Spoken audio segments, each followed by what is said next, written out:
गुरुर्ब्रह्मा गुरुर्विष्णुर् गुरुर्ब्रह्मा गुरुर्विष्णुर् गुरुर्देवो महेश्वरः गुरुर्देवो महेश्वरः गुरुसाक्षात् परब्रह्म गुरुसाक्षात् परब्रह्म तस्मै श्री गुरवे नमः तस्मै श्री गुरवे नमः।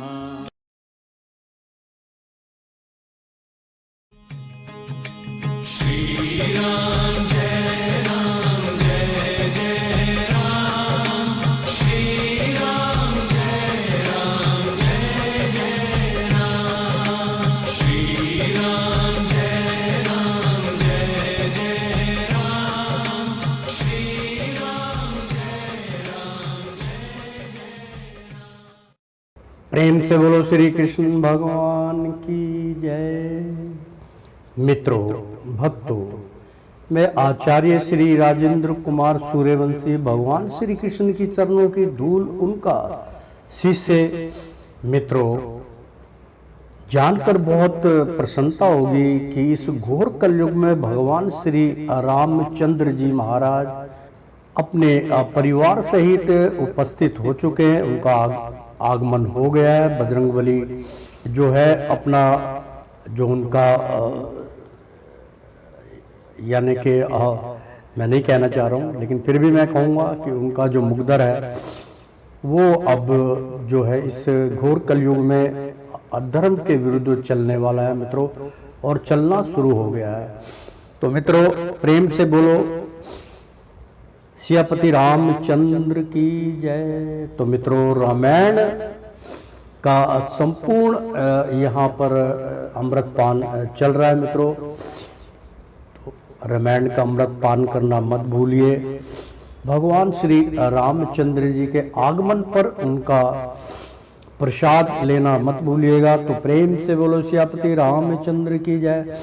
तो मित्रों, सीता हरण का यहाँ पर प्रसंग चल रहा है मित्रों।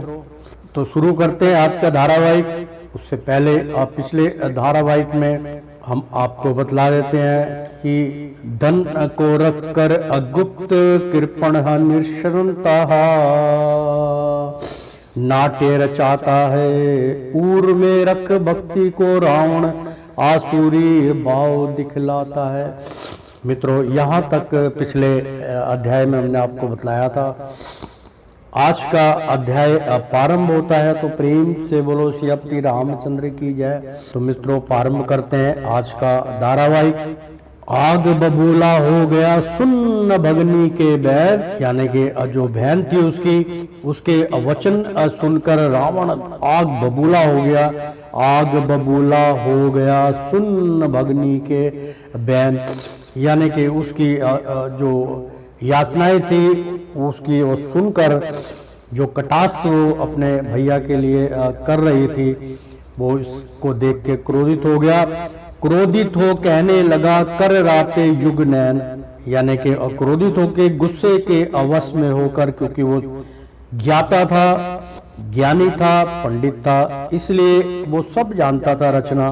तो क्रोधित हो कहने लगा कर राते युग नैन, यानी कि रात भर जो है इंतजार करो और अपने नैन पोछ लो, सुबह तक इसका निर्णय ले लिया जाएगा।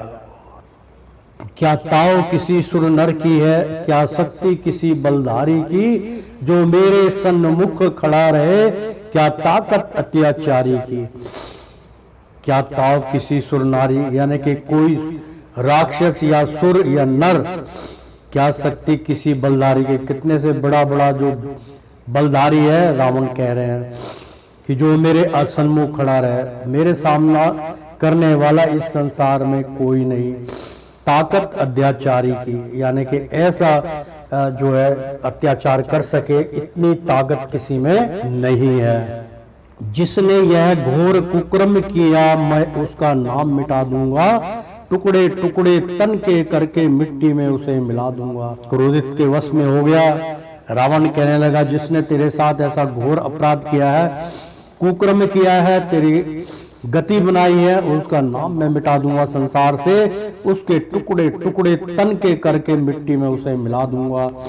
भगनी तुम मन में धीर धरो, बहन तुम अपने मन में शांति रखो। मैं अभी यहाँ से जाता हूँ, मैं अभी रात भी नहीं बीतेगी, पहले ही मैं यहाँ से जाता हूँ। तेरे अपराधी को उसकी अकरनी का मजा चखाता हूँ। यानी कि अभी अभी मैं वहां जाता हूँ और जिसने जो तेरा अपराधी है उसको मैं मजा चखाता हूँ। सब शस्त्रों से असज्जित होकर चल दिया निशाचर बलधारी। यानी कि सारे अस्त्र शस्त्र ग्रहण करके और सज धज के चल दिया निशाचर बलधारी, यानी कि निर्मोही निचासर यहाँ से जो है वो चल दिया भगवान राम से युद्ध करने के लिए और मारीच भवन पर जा पहुंचा।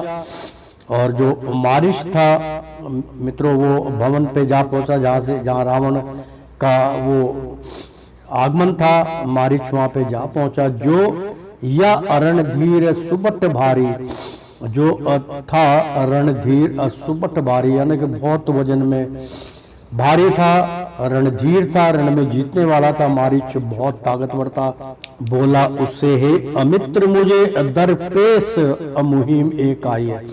यानी कि जाने से पहले उसके यहाँ मेरे को एक कुछ सुझाव जो है मेरे समझ में आया है, तुम उसमें मेरी सहाय करो, आप उसमें मेरी सहायता करो। कुछ थोड़ी सी कठिनाई है, थोड़ी सी कठिनाई आएगी, लेकिन आपका कार्य पूर्ण हो जाएगा। दो बालक राजा दशरथ के, कहते वो बालक राजा दशरथ के हैं जो पंचवटी में आए हैं, और पंचवटी में वो आए हैं, उनका रमण है, वहां पे वो रह रहे हैं। अत्यंत उपद्रव करते हैं, यानी कि बहुत वो उपद्रव मचा रखा है, राक्षसी गुणियों को मार देते हैं, किसी से डरते नहीं है, अपने बल पे इतराए हैं, यानी कि अपने बल पे उनको बहुत घमंड है।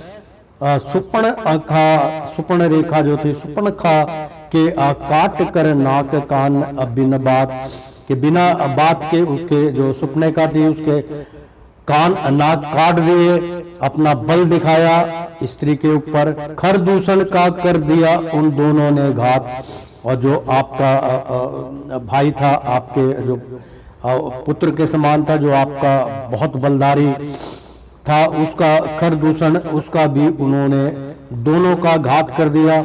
खर और दूषण दो भाई थे, दोनों उसके अंग रक्षक थे, दोनों का उसने घात करके उनको मार दिया। इस दुष्चरित्र का एंड उन्हें देने ही अमन में ठानी है, यानी कि इस दुष्चरित्र जो उन्होंने ये कार्य किया है उसका दंड उन्हें देने के मन में ठानी है।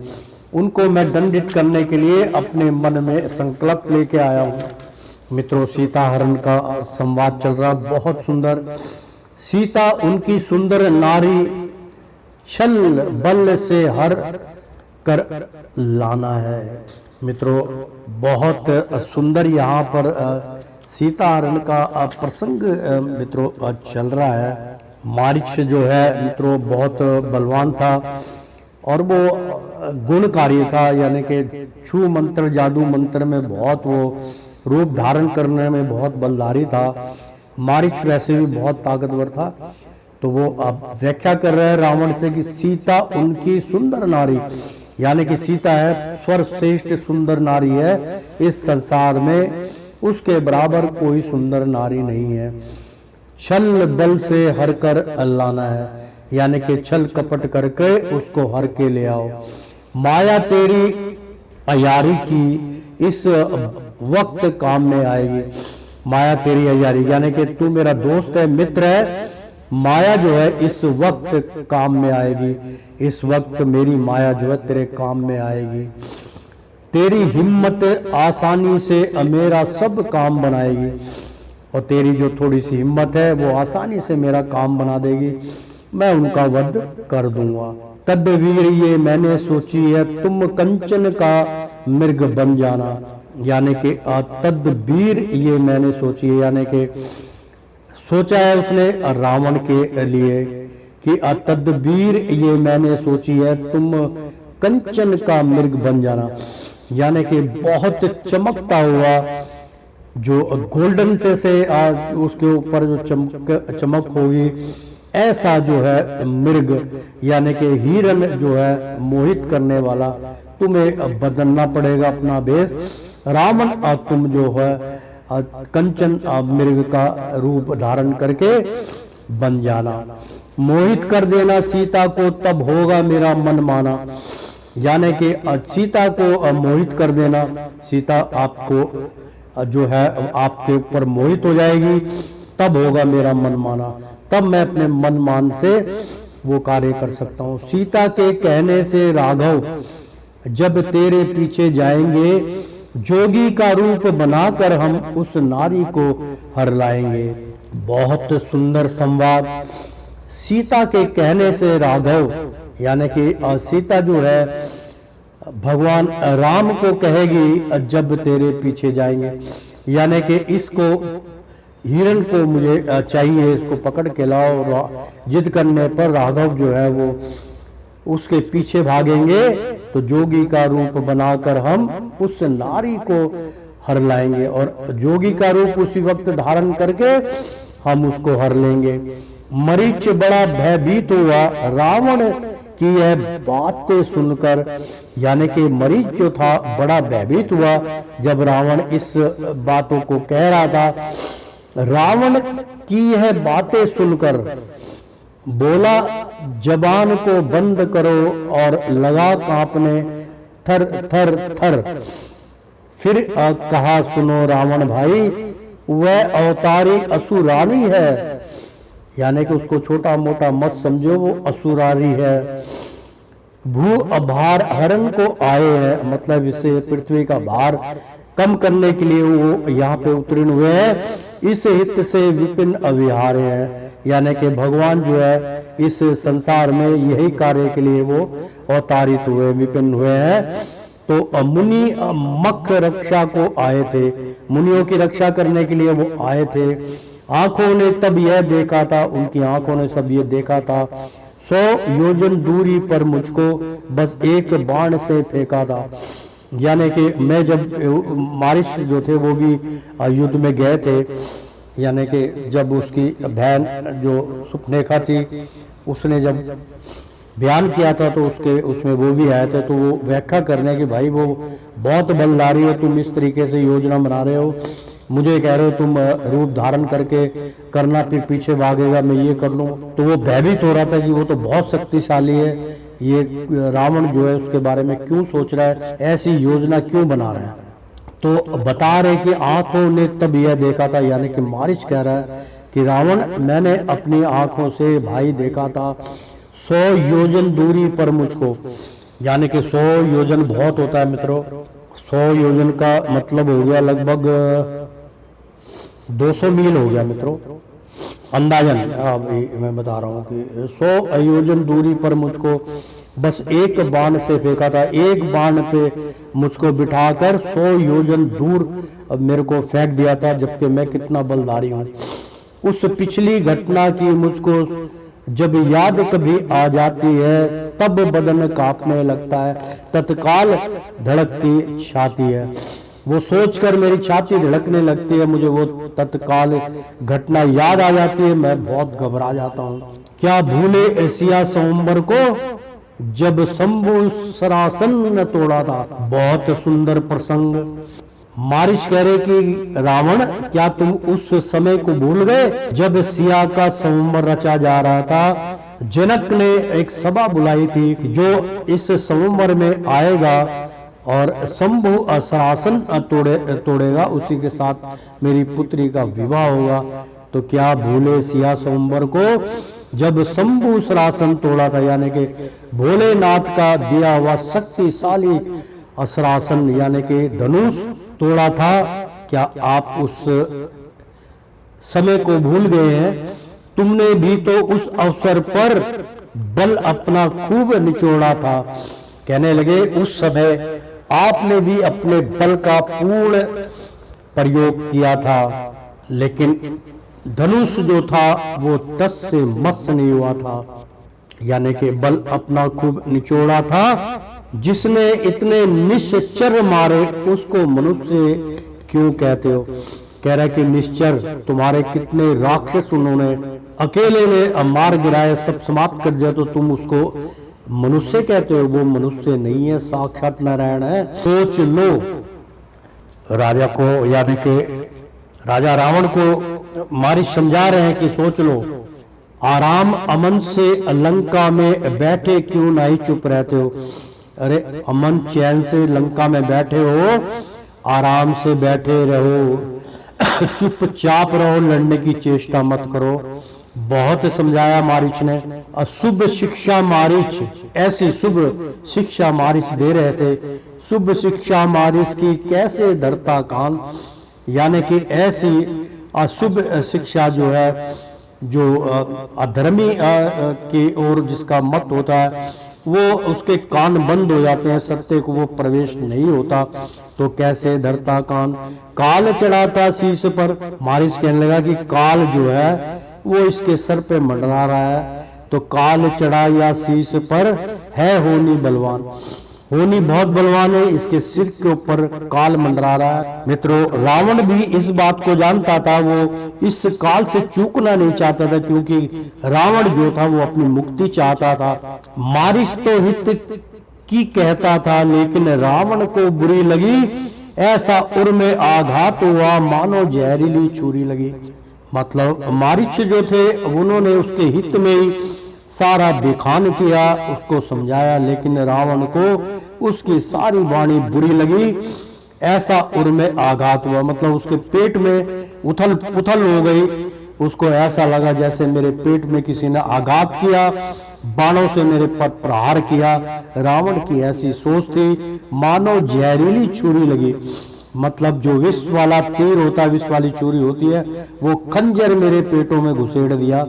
ऐसा वाणी सुनकर, सत्य वाणी सुनकर उसके मन में, उसके आत्मा में ऐसे बीज बो गए। रावण बोला, ए वहा गुरु, अच्छा उपदेश सुनाते हो। बहुत सुंदर मान सम्मान के सहित वो बोला, रावण बोला, ए वहा गुरु, यानी कि वाह, क्या गुरु आपका आदेश है। तो वहा गुरु, वाहे गुरु, वाह गुरु एक ही होता मित्रों। रावण बोला, ए वहा गुरु, अच्छा उपदेश सुनाते हो। बहुत अच्छा उपदेश दिया आपने, भंडार ज्ञान का खोल दिया और उसको व्यर्थ लुटाते हो। यानी कि आपने जो ज्ञान दिया है मित्रों, ज्ञान बहुत सुंदर यहाँ पे श्लोक है मित्रों, कि भंडार ज्ञान का खोल दिया और उसको व्यर्थ लुटाते हो।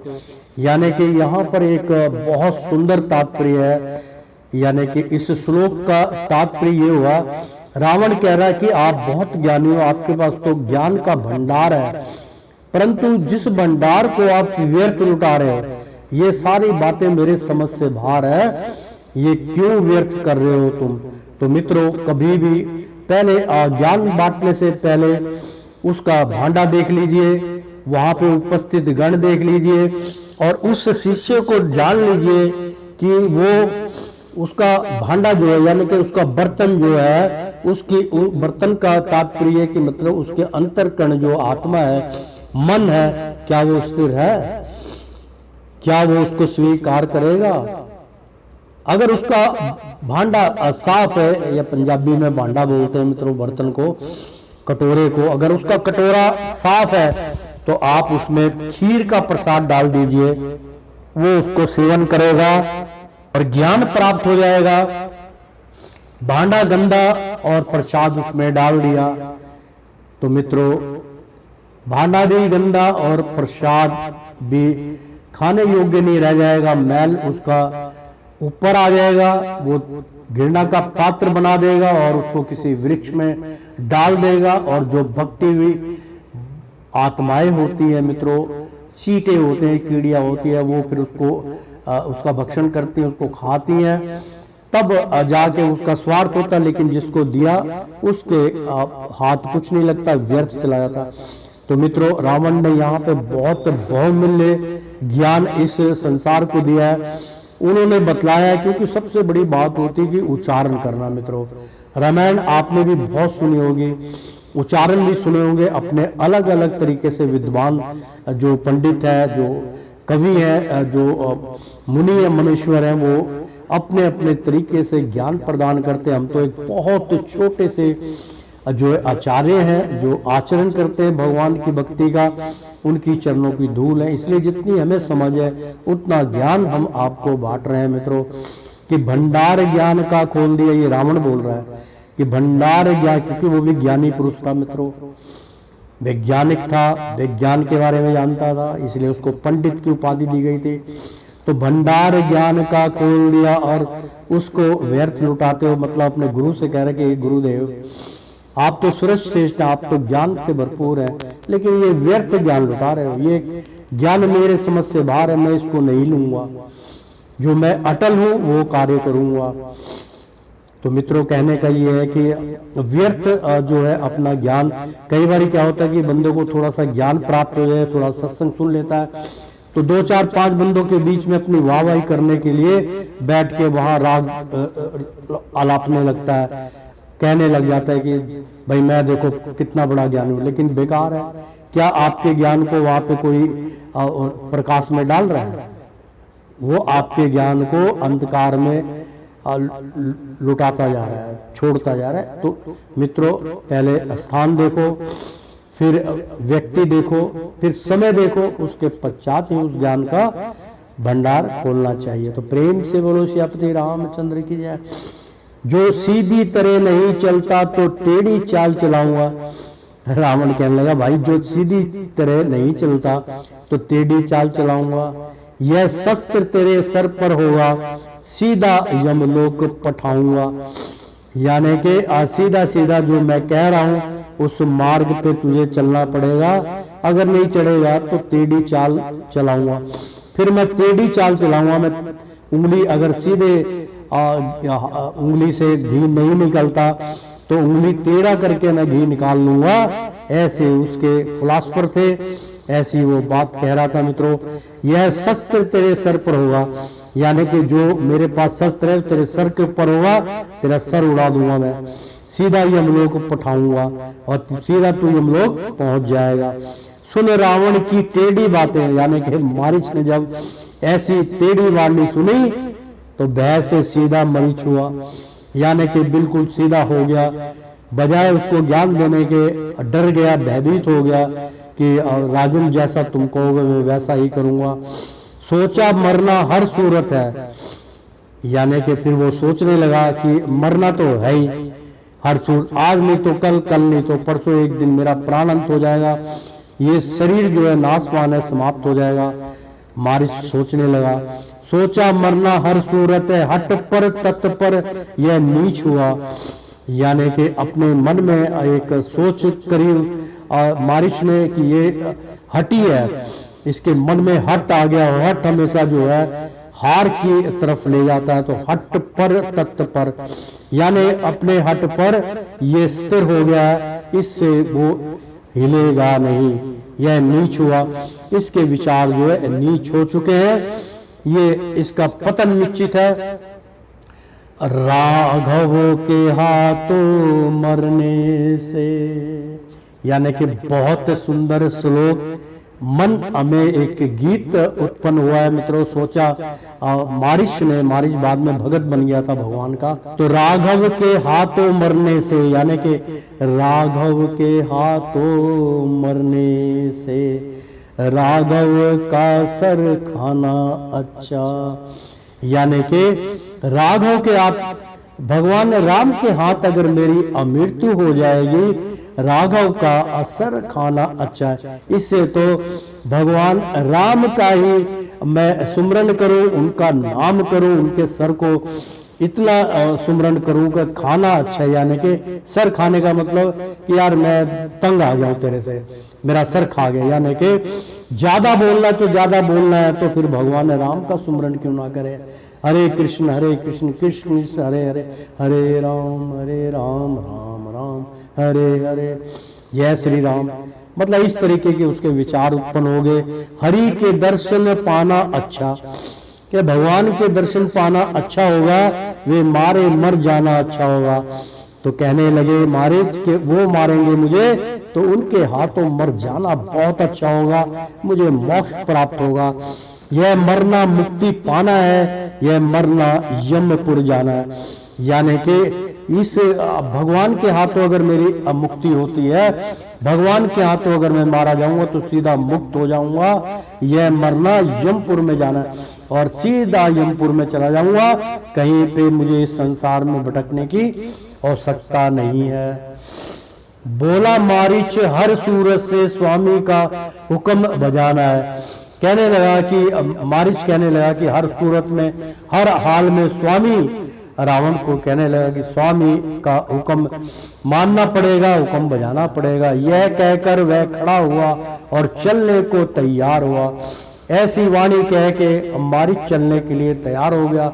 रावण के नभ गामी रथ पर, यानी कि रावण के नभ गामी रथ पे, यानी कि जो अदृश्य जो उनका रथ था, सिर्फ जो है रावण के जादुओं से चलता था। नभ यानी कि जो उनकी नाभि थे, जिसका वो जो है अपने हाथ में उनके था, उनका वो रथ था जो रावण के नभ गामो रथ पर, नभ गामो रथ पर उनके ही संग सवार हो और उनके संग वो सवार हो गया। रथ पवन वेग से दौड़ चला और पवन वेग यानी कि हवा से बातें करने लगा और पंचवटी में जा पहुंचा। और पंचवटी में रथ जा पहुंचा। विकराल काल के फंदे में, यानी कि विकराल काल के फंदे में वह नीच निशाचर जा पहुंचा। मतलब विकराल काल यानी कि जो उसका काल था वो वहां पर खींच लाया। ऐसा मन में अविचार किया मारीच ने कि अब ये विकराल काल के फंदे में, अब ये काल के फंदे में फंस गया है। विकराल यानी कि निकल नहीं सकेगा। वह नीचे निशाचर जा पहुंचा, यानी कि रावण निष्ठा पे जाके वहां पहुंच गया। कर लिया दूर से रावण ने, यानी कि दूर से ही कर लिया, दूर से रावण ने सिया राम लखन का शुभ दर्शन और सियापति रामचंद्र को दूर से उसके दर्शन किए रावण ने, जिसको आभा से सुशोभित था। दे दिया पानमान वह सुंदर वन, और बहुत सुंदरता वन था। यानी कि जो कुटिया थी उनकी भगवान की बहुत सुंदर लगी। वाटिका उनकी बहुत खूबसूरत थी। दैदी पयामान यानी कि खूबसूरत, उसकी तारीफ करने वह सुंदर वन। मारीच निशाचर मायावी, यानी मारीच जो था वो निशाचर मायावी था, मायावी था। मारीच भी मायावी में पूर्ण, उसको माया में निपुणता थी और रावण तो था ही।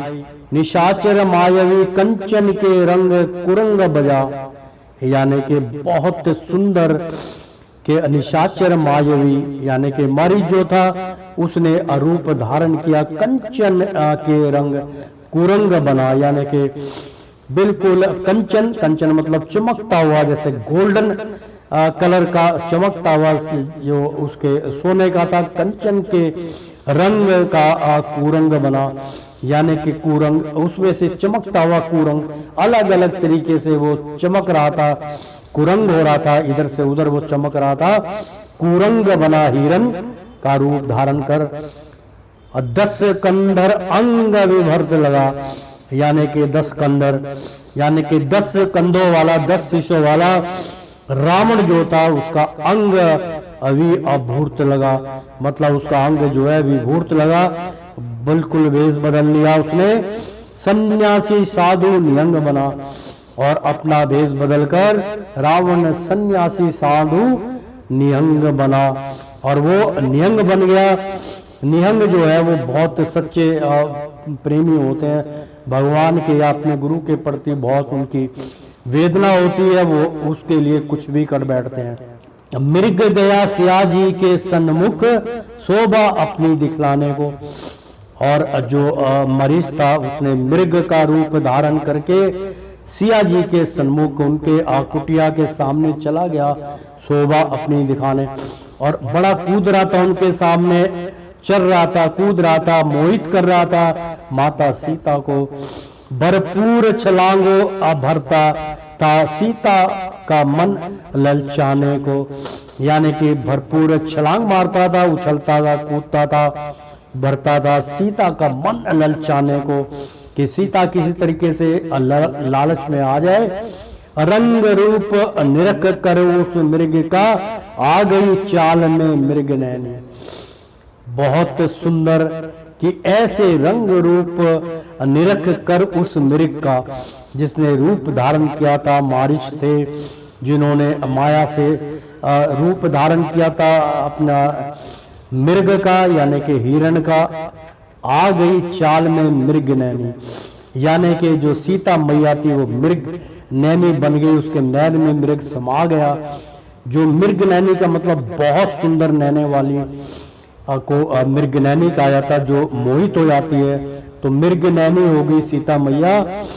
तो मृग छाला की अभिलाषा से, यानी कि इसको अगर मार दिया जाएगा तो इसकी मृगशाला की अभिलाषा, इसका जो इसकी खाल जो है वो मुझे चाहिए। रघुवर से बोली अब पिक बैनी, यानी कि रघुवीर अब भगवान राम से कहने लगी कि स्वामी ये पिक बैनी, यानी कि पिंक कलर की और स्वर्ण कलर की जो ये बैनी है, यानी कि जो हिरणी है, हे नाथ निहारो इस मृग को। कहने लगे कि नाथ इस मृग को बड़े ध्यान से देखो और इसको निहारो, ये कैसा सुंदर छौना है, मतलब बहुत सुंदर लग रहा है, ये इकलौता छौना लग रहा है। अद्भुत इस मृग की छाला है, और ऐसा मृग मैंने अपने जीवन में नहीं देखा, पूरे वन में नहीं देखा। इसकी छाला जो है, इसकी खाल जो है, देखो कितनी सुंदर है, चमाचम चमक रही है, गोल्डन की है, निर्मल कुंदन सा सोना है, यानी कि बिल्कुल निर्मल कुंदन। निर्मल कुंदन का मतलब होता है मित्रों कि जब सोने को बहुत तपाया जाता है तो वो निर्मल हो जाता है, जरी जरी भी उसके अंदर थोड़ी बहुत मिट्टी काई रह जाती है, निकल जाती है, फिर कुंदन हो जाता है। कुंदन का मतलब बिल्कुल पेवर, उसमें कोई दोष नहीं रहता, उसको कुंदन बोलते हैं मित्रों। तो कुर्मल है, कुंदन सा सोना है, कि भाई बिल्कुल कुंदन सोना है, बिल्कुल पवित्र है, 24 कैरेट का है, इसमें कोई मिलावट नहीं है। कुटिया में इसे बिछाऊंगी यदि मुझे प्राणपति ला देंगे, यानी कि अपने प्राणपति को कहने लगे, अपने स्वामी को कहने लगे कि नाथ अगर आप ये ला दोगे तो इसकी खाल में यहाँ कुटिया में बिछाऊंगी और इसके ऊपर बैठकर आपकी सेवा करूंगी, आराधना करूंगी। आप भी इस पे बैठकर अपने इष्ट को याद करना। ऐसे ऐसे उसके मनोरथ थे।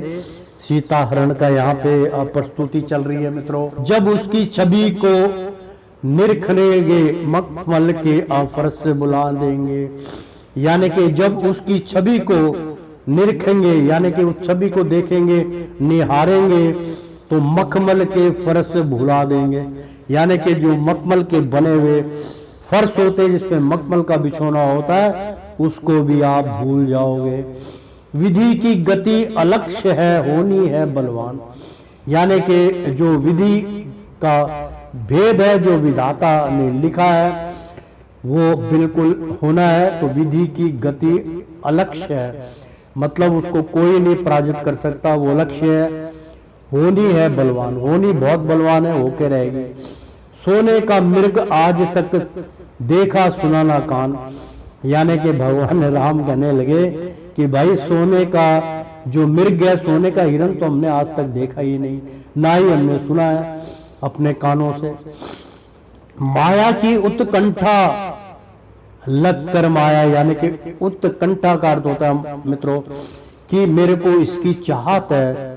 उत्कंठा मेरे गले में या मेरे अंदर अंतरकण में उत्कंठा, मेरे को इसको पाने की इच्छा उत्पन्न हो रही है। तो माया की उत्कंठा, उत्कंठा का अर्थ होता है कि मेरे अंतरकण में जो है मेरी इच्छा उत्पन्न हो चुकी है। उत्कंठा लख कर, यानी कि मेरी उत्कंठा लख कर, सुनिए मेरी लाखों में एक उत्कंठा है माया की उत्कंठा लख कर, माया पति सर संधान चले, यानी कि उस माया को देखकर भगवान पहचान गए थे, पति सर संधान चले, और उनके जो पति थे वो तैयार हो गए। सीता की रक्षा की आयुष लक्ष्मण को दे भगवान चले, यानी कि माया की उत्कंठा लख कर, माया पति सर संधान चले, मतलब वो जान गए थे कि ये मायावी है, लेकिन सीता की अब बात उनको माननी थी और वो जानते थे। सीता हरण के बारे में भी वो जानते थे भगवान श्री राम, क्योंकि उनको जो है शाप मिला था मित्रों। जैसे राजा दशरथ को श्रवण कुमार का शाप मिला था, इसी प्रकार से भगवान राम को नारद का शाप मिला था कि जिस प्रकार से मैं पत्नी के वियोग में दर दर भटक रहा हूं, लेकिन वो अचेत थे। उनका जो भगवान राम के द्वारा, नारायण के द्वारा उनका जो अहंकार था उसको समाप्त करना था और उनसे ये वरदान लेना था। तो पति असर संधान चले, यानी कि भगवान राम जानते थे कि मुझे पत्नी का वियोग सहना पड़ेगा। मित्रों, कथा का यही वाक्य होता है कि कथा को सुमरन रखना पड़ता है मित्रों, कि कौन सा श्लोक कहाँ पे कहा गया है। मित्रों, इस कथा में, यानी कि इस रामायण कथा में सर्वप्रथम मुख्य प्रथम जब इसकी शुरुआत हुई थी, इसको प्रारंभ किया था तो नारद मोह था।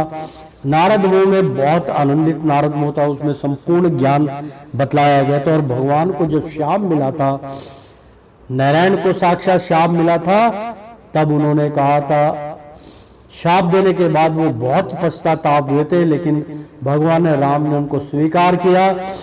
नहीं तो नारद ने अपना शाप वापस ले लिया था। तो वो कह रहा नहीं, आपका शाप मिथ्या नहीं जाना चाहिए। भगवान कहने लगे आपका शाप जो है दिया हुआ पूर्ण होगा, क्योंकि उससे पहले दोनों जो भगवान के रुद्र थे, अपना रावण और दूसरा था कुंभकर्ण, दोनों भगवान शिव के रुद्र थे, जिन्होंने इनको वानर कहा था कि तुम अपनी शकल तो शीशे में जाके देखो, तुम भी क्या स्वयंवर में आए थे। जब नारद को ये बोला गया था तब वो गए थे, तो सबसे पहले उनको शाप दिया। बाद में वो कहने लगे कि ऐसे ही मेरी दुर्गति की है, मुझे ऐसा रूप दिया। भूल गए थे, नारद ने जो रूप मांगा था वही रूप दिया कि मुझे ऐसा बलधारी और ऐसा सुंदर रूप दीजिए कि मेरे बल के आगे कोई ना टिके। तो हनुमान के आगे संसार में कोई भी आज तक बलधारी नहीं उत्पन्न हुआ मित्रों। इसलिए उसको जो मांगा था भगवान ने कहा तथा अस्तु, वही रूप दिया, वो अचेत रहे। बाद में दोनों जो रुद्र थे वो हंसी मजाक में उनको बोल दिया, भगवान के रुद्र थे वो, उन्होंने उनको शाप दिया था कि जाओ तुम राक्षस जुड़ी में तुम्हारा जन्म होगा और बहुत बलधारी होगे, लेकिन राक्षसी गुणी होगे। तो उसका जब निवारण हुआ था तब उनको कहा था कि तुम्हारी जो मुक्ति है वो भगवान राम के हाथों होगी, तभी तुम्हारा जो उद्धार होगा, दुनिया में तुम्हारा नाम होगा, सर्वश्रेष्ठ होगे, तुम्हारे से ज्यादा ताकतवर कोई नहीं होगा। इस प्रकार से जब वो जल में उन्होंने, यानी कि दर्पण में, उस टाइम पे दर्पण तो नहीं हुआ करता था मित्रों, जल में ही वो अपनी सूरत को देख लेते थे। तो जल में जब उन्होंने अपनी सूरत देखी, बहुत गहरा वो वहां पे तालाब था, उसमें देखी, तो उन्होंने अपना रूप देखा कि मैं तो वानर रूप में हूँ। वानर रूप देखकर वो बहुत क्रोधित हो गए। उन्होंने कहा मेरा जीना ही हराम है, ऐसी शक्ल लेके मैं क्या करूं, क्यों ना मैं डूब के मर जाऊं।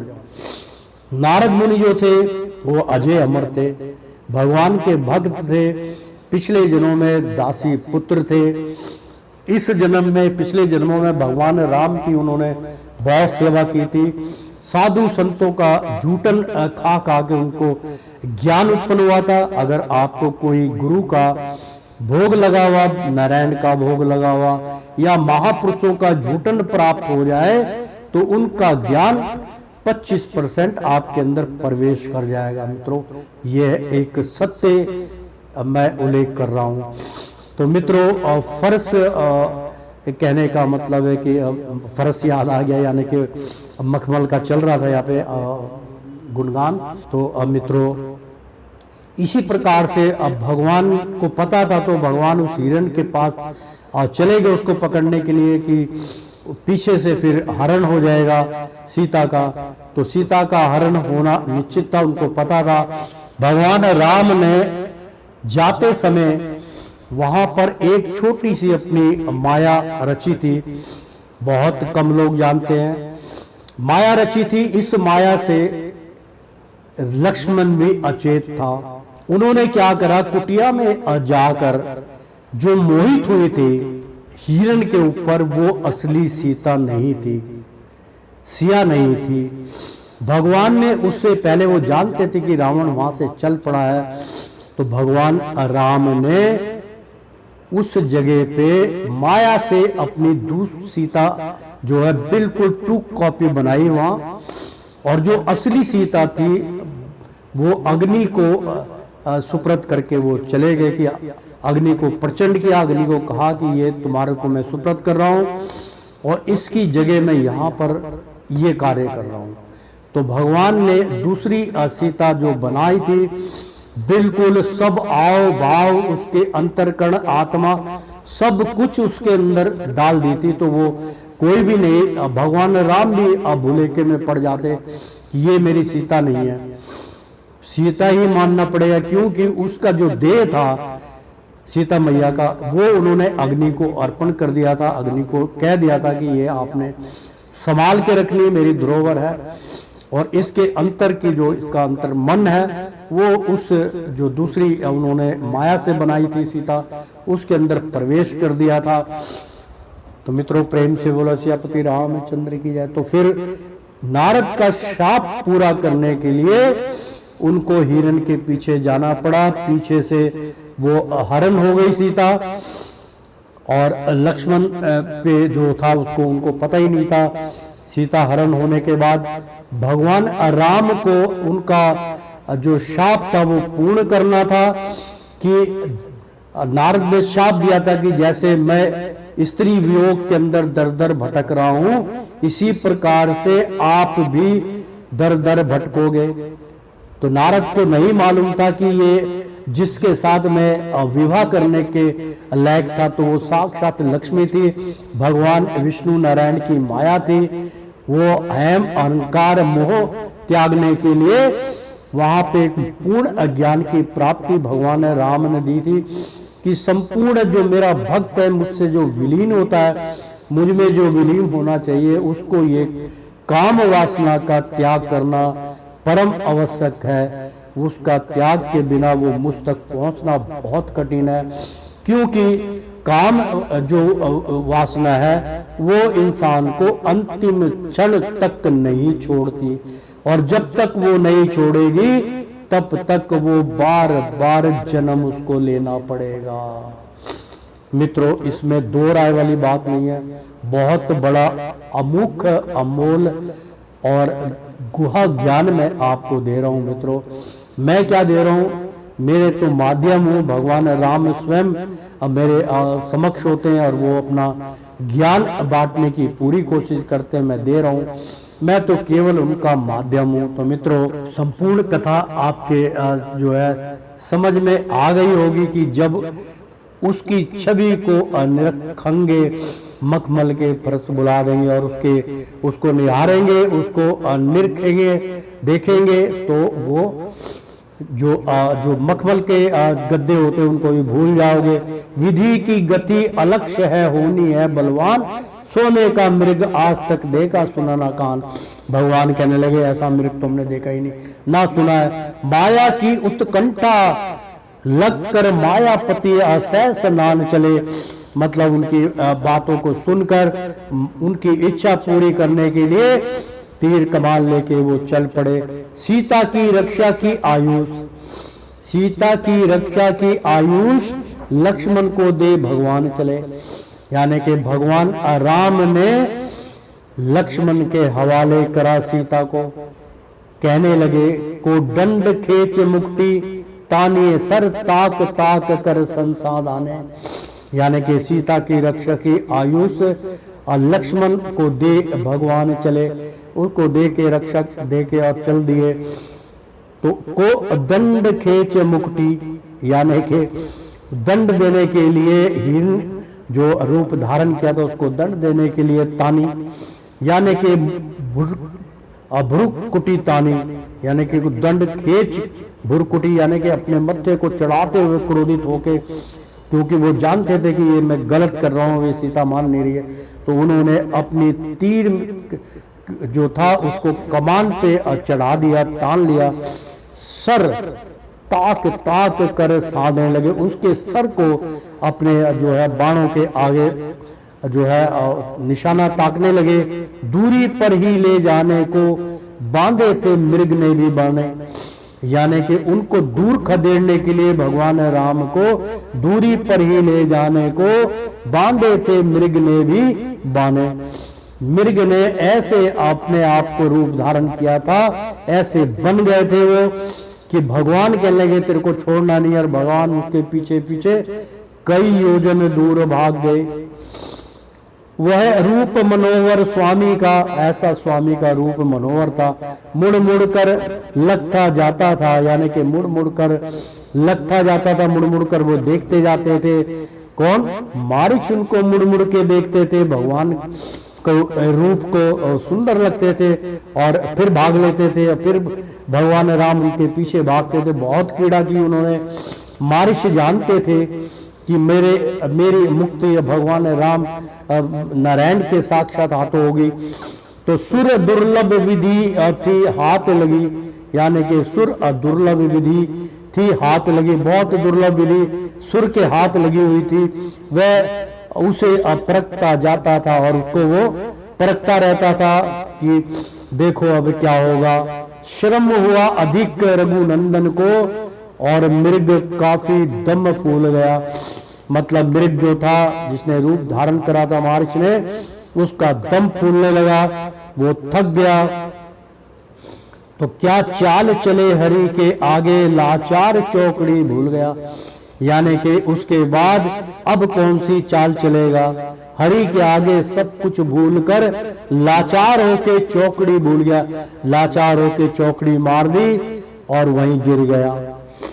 जब काल रूप सर आने लगा तब था मारिच कुरंगना था, यानी कि जब काल उसके रूप सर आल लगा, जब उसके जो है समित तीर लग गया उसको मारिच को, काल उसके सामने आ गया, तब था मारिच कुरंगना था, यानी कि उसका रंग रूप समाप्त हो गया और कुरंग ना था, वो अपने वास्तविक जो रूप हिरण का होता वो आ गया।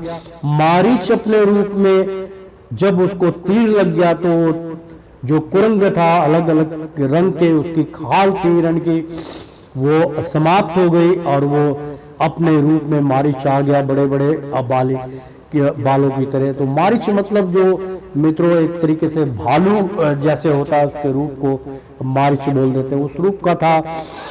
काला भूषंग तमचारी था, यानी कि काले रंग का होता है। भूषंड तमचारी था, सोने का उसका रंग ना था और उसका सोने का रंग भी नहीं था। बहुत सुंदर प्रसंग चल रहा है मित्रों।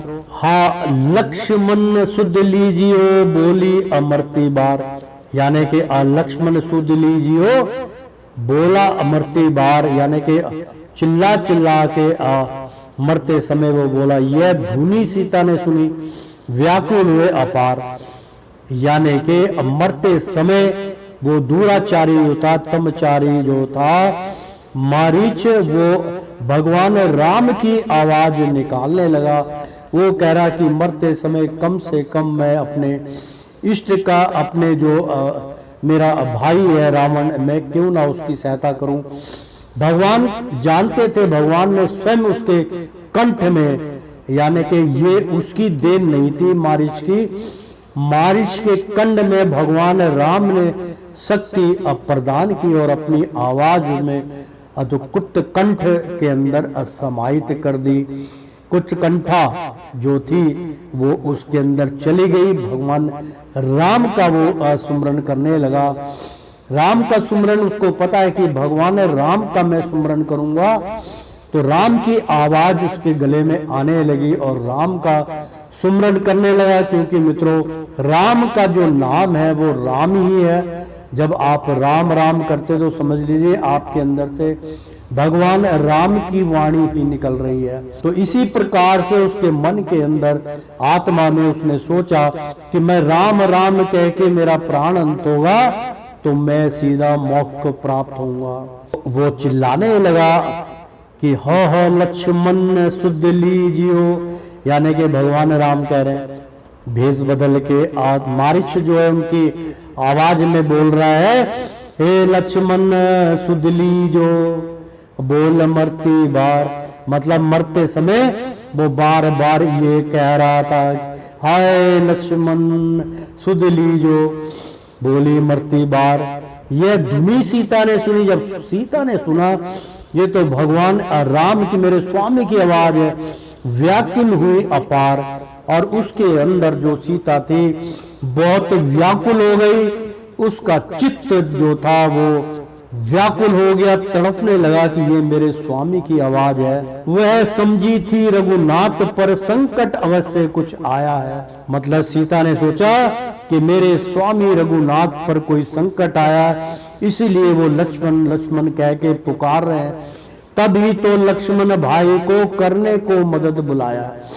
यानी कि सीता मैया कहने लगी कि तुम्हारे बड़े भैया राम पे संकट आ गया, तभी वो आपको मदद के लिए बुला रहे हैं। लक्ष्मण को कहने लगी, बोली जल्दी जाओ लक्ष्मण, भाई का हाथ बटाओ तुम। कहने लगी जल्दी जल्दी लक्ष्मण जाओ तुम और भाई का हाथ बटाओ तुम। जो कठिनाई आई उन पर देखो और उसे मिटाओ तुम, और जो कठिनाई उन पर आई, जो कष्ट आया उसको तुम फौरन मिटा दो। यह कहा लखन ने सीता से। फिर लक्ष्मण ने सुना और सीता मैया को कहा, माता तुम नेक ना घबराओ। कहने लगे कि माता आप बिल्कुल चिंता मत करिए, थोड़ा भी घबराने की आवश्यकता आपको नहीं है। दुख हरण कहाँ दुख पाते हैं। कहते कि जो दुख हरने वाले हैं पूरे संसार के, उनको दुख कहां से आएगा, वो दुख नहीं पाते। उनका प्रभु तब मत विसारो, मतलब उनका जो प्रभु है, उनका जो तत्व है वो नारायण है, वो स्वयं प्रभु है। मत विसारो, उनका जो है ऐसा कह के उनको मत विसारो, उनको याद कीजिए, वो जो है दुख पाते नहीं है, दुख हरने वाले हैं। रघुवंशी मुकुटमणि के सन्मुख निश्वर की कोई मजाल नहीं। यानी कि रघुवंशी जो मुकुटमणि है, सन्मुख यानी कि उनके सामने निश्वर, उसके सामने कोई भी बड़े से बड़ा राक्षस की कोई मजाल नहीं है जो उनका सामना कर सके। लक्ष्मण ऐसी वाणी कह रहे थे, दिन करके सन्मुख तम अपना दिखलाता कोई कमाल नहीं। मतलब दिन करके सन्मुख, कोई सामने आकर या दिन कर तम अपना यानी कि अपना तामसिक गुण वो कभी नहीं दिखलाता, कोई कमाल नहीं है। सब भार तुम्हारी रक्षा का माता जी मेरे सर पर है। लक्ष्मण कहने लगे, मैया तुम्हारा सारा रक्षा का भाव मेरे ऊपर है। स्वामी आज्ञा का पालन करने को सेवक तत्पर है। स्वामी की आज्ञा का पालन करना मेरा धर्म है। भगवान राम प्रभु मेरे स्वामी है, मेरे भ्राता नहीं, मेरे इष्ट है, मेरे स्वामी है, मेरे नारायण है और मेरे प्रभु है। स्वामी आज्ञा का पालन करने को सेवक तत्पर है। मैं मजबूर हूँ उनकी सेवा करने में, उनकी सेवा का, उनकी आज्ञा का पालन करने में मैं मजबूर हूँ, उनकी पालन करने में तत्पर हूँ। इस घोर भयंकर कानन में यानी कि ये जो आपको आवाज सुनाई दे रही है भयंकर, कान में जो सुनाई दे रही है कि लक्ष्मण, हाय लक्ष्मण, इसलिए तुमको कैसे छोड़ूं, इसकी आवाज के पीछे मैं जाके तुम्हें अकेली कैसे छोड़ जाऊं।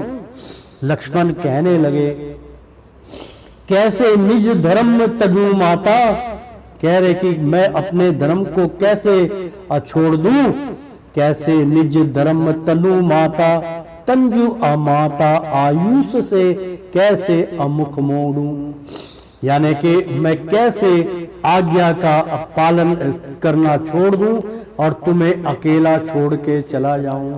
तो मित्रों, बहुत ही सुंदर सीता हरण का यहाँ पे प्रसंग चल रहा है। मैं मित्रों सारा दृश्य अपनी नैनों से देख रहा हूँ, आपको दिखा रहा हूँ, आपको अमृत पान करा रहा हूँ। तो प्रेम से बोलो, एक बार बोल दो ना, सियापति रामचंद्र की जय। उत श्रीमन नारायण नारायण हरि हरि, तेरी लीला सबसे न्यारी न्यारी, बोलो हरि हरि। ओ विष्णु नारायण नारायण हरि हरि। प्रेम से बोलो सियापति रामचंद्र की जय, बजरंग बली की जय, माता दुर्गा की जय। मित्रों, भक्तों, एक बार बोल दो ना, राधे राधे, कृष्णम कृष्णम